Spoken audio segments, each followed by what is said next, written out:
Hello from Vegan City. In this video, we'll be dining at Calle Crisoloco. And uunahin natin ang isa sa mga tinaguriang tourist spot by itself, Cafe Leona. Binuksan taong 1997 and named in honor of the mother of Philippine women's literature and the first Filipino poet to gain international attention, Leona Florentino.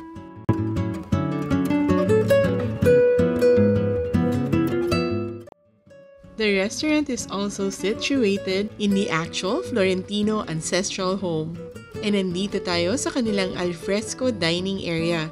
Kasama kasi natin ang ating mga pets. Bukod sa Filipino food, they also have Italian, Japanese, and continental dishes. Kaya naman makakapili talaga tayo. Ito na yung mga in-order natin.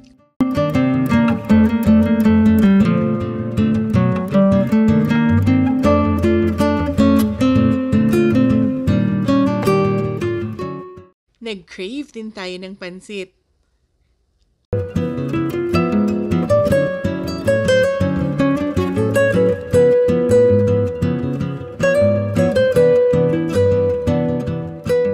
Meron din silang indoor dining area kung ito ay mas preferred natin.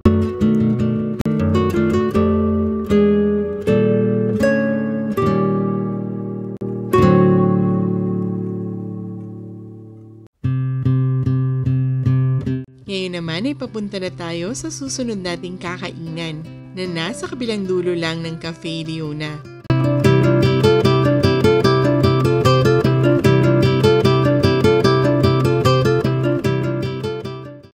Ang Cantina Mercante.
Busog-lusog na naman tayo.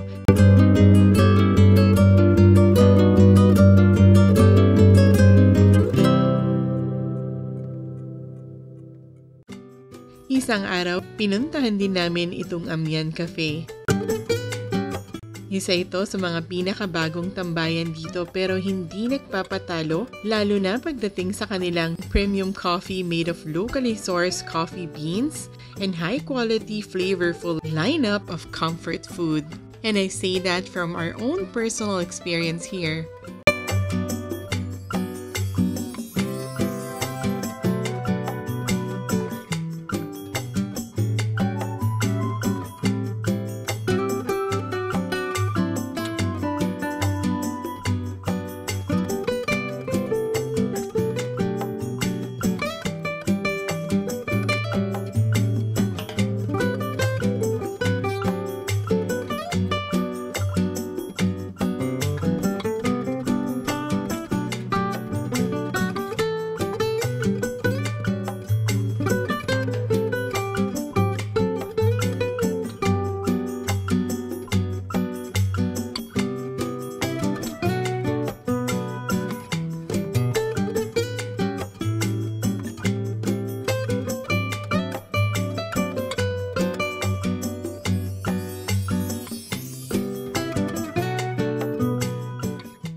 Talagang good food provides the right kind of energy para libutin ang surrounding areas nearby, gaya ng plaza, kung saan sinasabi ring mahahanap natin ang pinakamasarap na vegan empanada.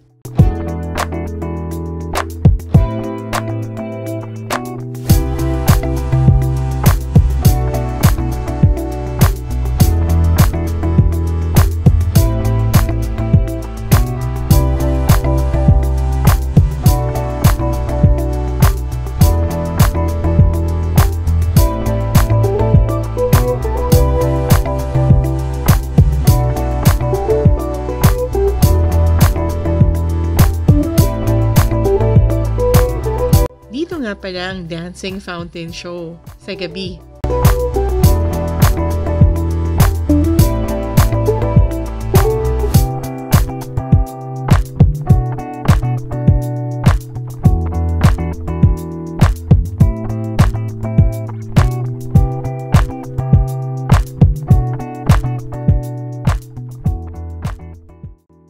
Ganito nga palang paalala na huwag laruin o saluhin yung talsik ng tubig mula sa fountain show.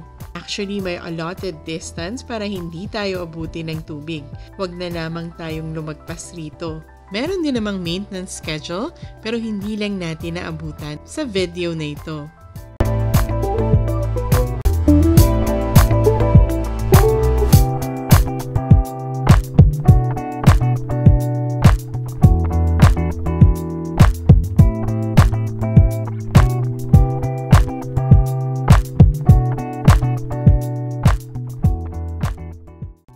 Muli, marami tayong familiar options ng kainan gaya ng McDo, Jollibee, Chowking at marami pang iba.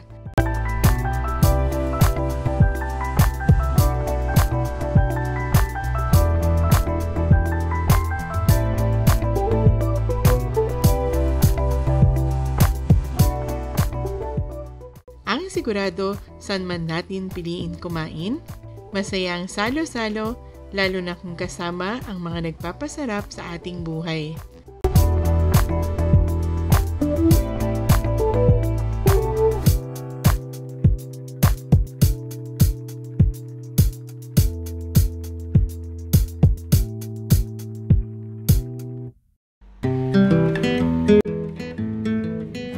Thank you for watching. Like and subscribe.